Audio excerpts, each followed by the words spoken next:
नमस्ते दोस्तों, स्वागत है आपका क्रिप्टो भारत में, जहां टेक्नोलॉजी को हम सिंपल हिंदी में समझाते हैं। आज हम बात करेंगे इंटरनेट के एवोल्यूशन के बारे में। वेब 1, वेब 2 और वेब 3 ये सिर्फ टेक्निकल टर्म्स नहीं है, बल्कि आपके डिजिटल फ्यूचर का रोड मैप है। तो चलिए शुरू करते हैं एक डिजिटल सफ़र पिछले 30 सालों का। वेब वन क्या है? सबसे पहला पड़ाव था वेब 1, जो 1990 के दौरान चला। इस वक्त इंटरनेट सिर्फ एक डिजिटल किताब जैसा था, सिर्फ पढ़ना था, कुछ करना नहीं था। आप एक विजिटर होते थे, क्रिएटर नहीं होते थे। ना लॉगिन, ना कमेंट्स, ना वीडियोस। वेबसाइट्स बेसिक होती थी, सिर्फ टेक्स्ट और ब्लू लिंक्स। ये एक रीड ओनली वेब था। सोचिए, जैसा आप अखबार पढ़ रहे हो वैसे इंटरनेट था। पावर सिर्फ कंपनीज और डेवलपर्स के पास होती थी। फिर आया वेब 2। अब जानते हैं वेब 2 क्या होता है? वेब 2 जिसमें इंटरनेट ट्रूली सोशल बन गया। फेसबुक, यूट्यूब, इंस्टाग्राम, ब्लॉग्स, ये सब यहाँ से आए। अब आप सिर्फ पढ़ते नहीं बल्कि लिखते भी हैं, अपलोड करते हैं, कमेंट करते हैं। इंटरनेट इंटरैक्टिव हो गया है।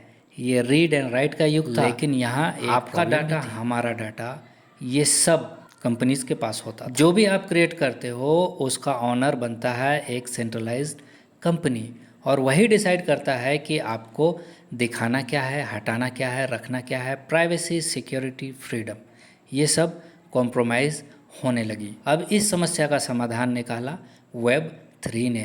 अब आइए पता करते हैं ये वेब 3 क्या है। वेब 3 जो है वो फ्यूचर का इंटरनेट है। ये बेस्ड होता है ब्लॉकचेन टेक्नोलॉजी पर, मतलब सेंट्रलाइज्ड सर्वर्स गायब और पावर आपके हाथ में। आप अपने डाटा का मालिक खुद होते हो। लॉगिन करने के लिए आपको सिर्फ एक क्रिप्टो वॉलेट चाहिए, कोई पासवर्ड नहीं।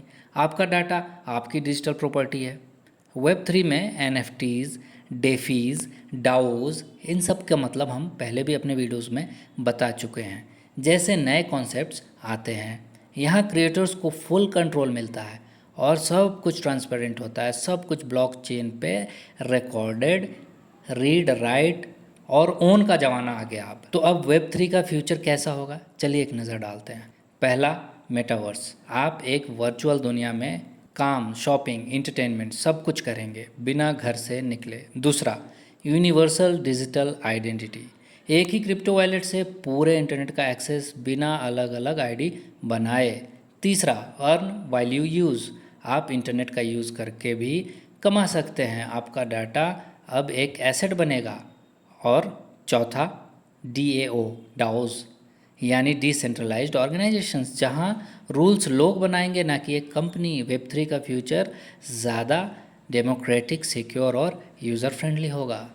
तो दोस्तों, वेब 1 सिर्फ पढ़ने के लिए था, वेब 2 लिखने और इंटरेक्ट करने के लिए, और वेब 3 जहां हम मालिक होते हैं। इंटरनेट बदल रहा है और ये बदलाव सिर्फ टेक्निकल नहीं, सामाजिक भी है। आपको क्या लगता है, वेब 3 का सबसे बड़ा इम्पैक्ट किस चीज़ पर होगा? कमेंट में ज़रूर लिखिएगा। अगर ये वीडियो आपको पसंद आई हो तो लाइक कीजिए, शेयर कीजिए और क्रिप्टो भारत को सब्सक्राइब करना ना भूलिए। मिलते हैं अगले टेक वीडियो में, तब तक के लिए बाय बाय, जय हिंद।